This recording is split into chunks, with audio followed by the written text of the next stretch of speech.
may have heard how fall enrollment seems to be down this year, but is that really the case?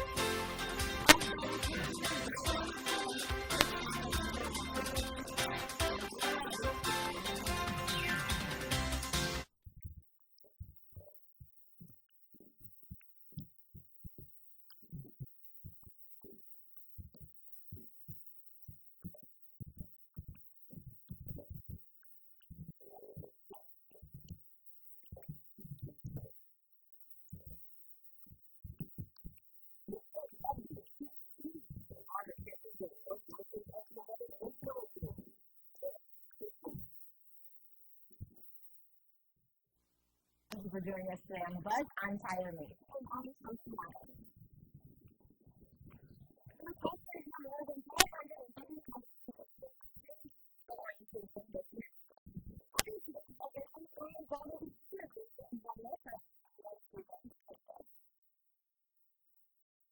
One reason that I chose Northwestern was the scholarships that I acquired throughout high school.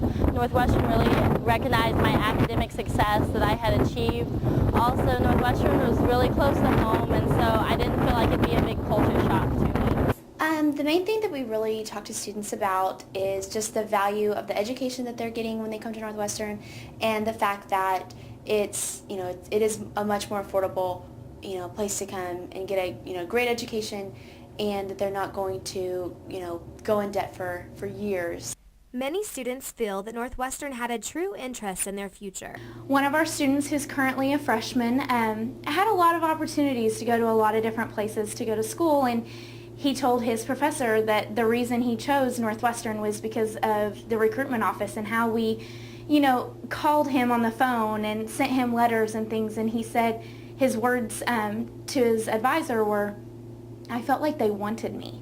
And that's probably the biggest thing that as a recruiter I want my seniors for this next year to know. I want them to know that with Northwestern, they're not just coming in and are a random person. I want to build a relationship with them. There's not a day or a moment that I walk around campus and see someone that I don't know, or someone who I can just smile at, or someone who smiles at me, and it just makes my day. Throughout the year, the recruitment team stays focused on being personable towards high school seniors. Schools from my area made it into the state basketball tournament.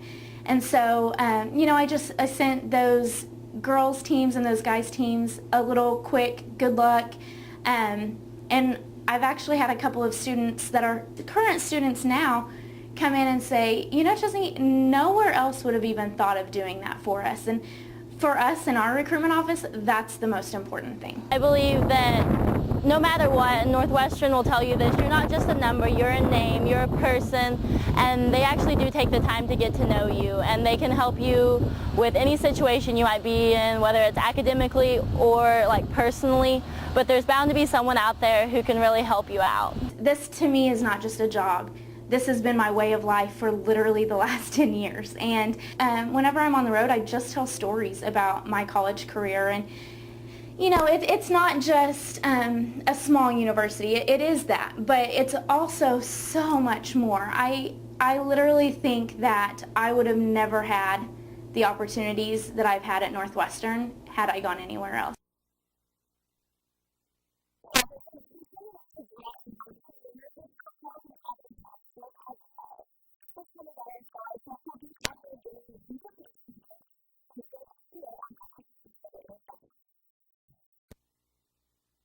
Flyers going up and around campus and Facebook pages being made with students from campus campaigning for Ranger royalty. Let's take a look at who all is running for this year's titles.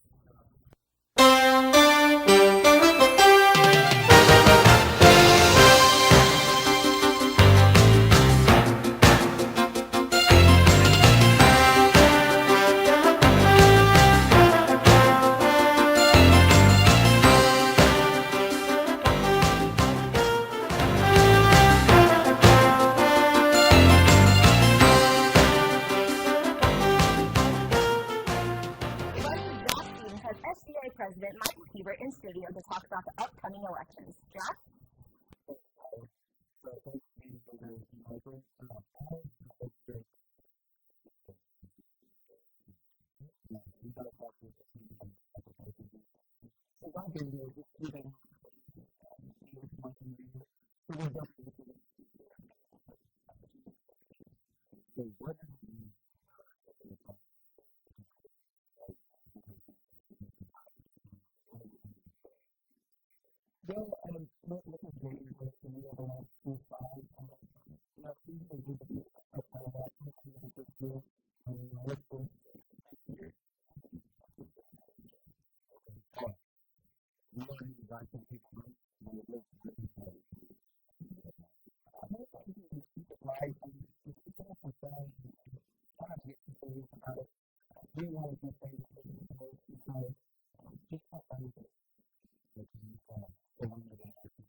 Thanks, Josh. Make sure to go vote the first round of elections on October 1st in the Student Center, and make sure you bring your student IDs. Within the last few months, some of Northwestern students, along with faculty, have felt bombarded with new rules. If you're wondering what the cause behind all of this is, then I wait. Northwestern students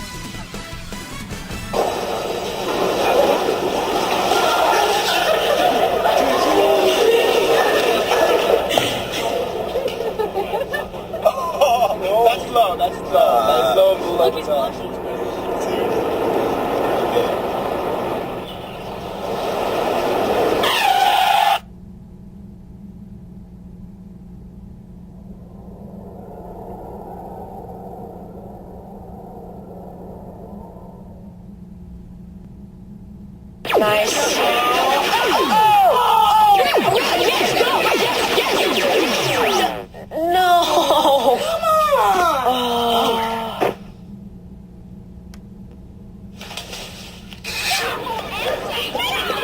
Oops. Yeah, sure. Let's go.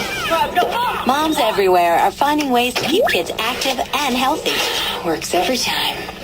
Get ideas, get involved, get going at letsmove.gov. It's a new day all over. It's a new day. It's a new day so alive. Yeah. And it's what we make. It's a new day today.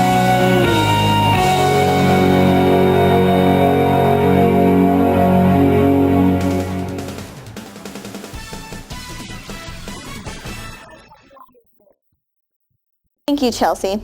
As many know, Northwestern Athletics went to NCAA Division II. With this change, new rules have surfaced not only for the athletes and the coaches, but for the citizens as well.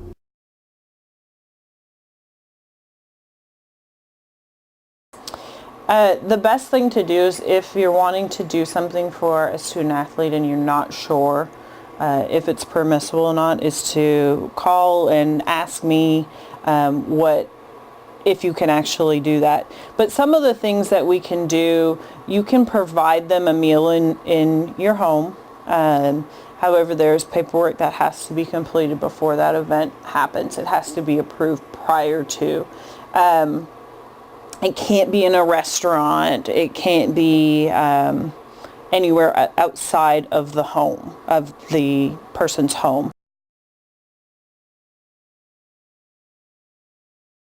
You can provide them with employment as long as it's the going rate for that position.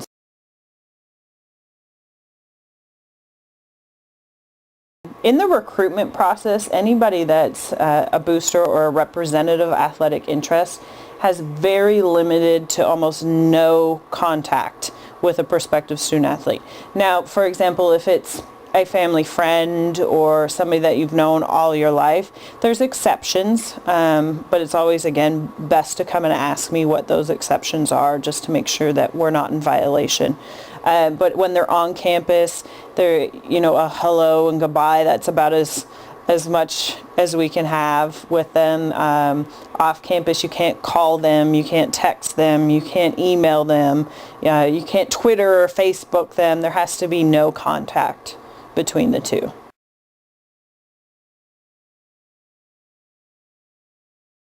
One of the things to keep in mind is it seems kind of like, because they're athletes, so we can't do this, we can't do that. As long as you can prove that you do it for any student, you should be okay, right? But we will always want to still ask before we do something to make sure that we don't put that student athlete in jeopardy, because that's really who's going to be hindered by it, is the student athlete, and that's not what we want to do. Yeah, they could either call me or email me, and I'll reply back to them of what our policy is and how to go about it, and we'll point them in the right direction if there is paperwork required. So don't forget to ask before you act. I'm Gabriela Hernandez. Back to you, Chelsea.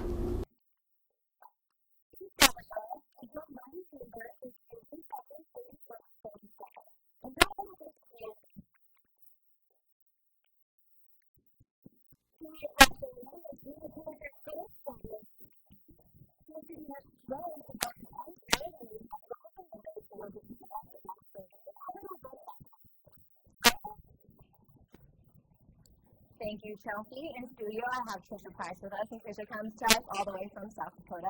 Trisha, how are you today? I'm good. How are you? I'm good.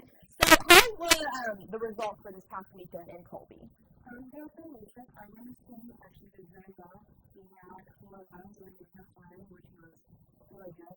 And then we had Alex Brown and Marcus Sanchez posted in Wisconsin. And then Johnstown for the men's team ran the bulldogging. Yeah, wonderful. And can you explain to our viewers what bulldogging is? Bulldogging, also our team is when you're a bulldogger and a hazer, and bulldogger has to drag nothing and Wonderful. All right. So what all goes into preparing for a rodeo? There's a lot. A lot of individual work that's very slow. Mentally and physically, you want to prepare your horse. There's a lot more to it than people think. What all are you guys as a team looking to accomplish this season? As a team, we're about to see both our men and our women's team go to the Colorado National Finals in the summer of 2019. Okay. And how's that new arena? It's coming along very well. We hope to be done this week, tomorrow, and we should be there by next week. That's very exciting. And finally, when will the rodeo in Alva be held? November 1st, 2nd, and 3rd. All right, November 1st, 2nd, and 3rd. Well, make sure you student body goes out and supports our NWOSU rodeo team. That'll do it for us over here. And Chelsea, back to you. Thank you.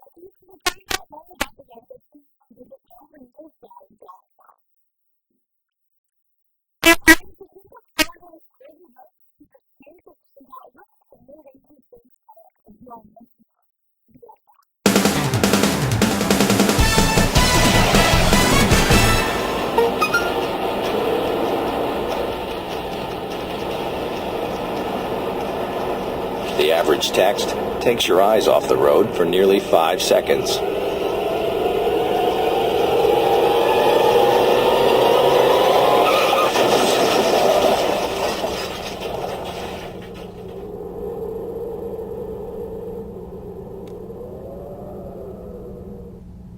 Nice.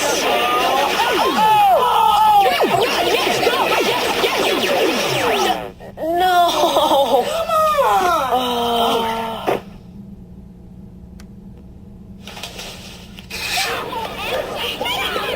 Oops. Yeah, sure. Let's go. Moms everywhere are finding ways to keep kids active and healthy. Works every time. Get ideas, get involved, get going at letsmove.gov.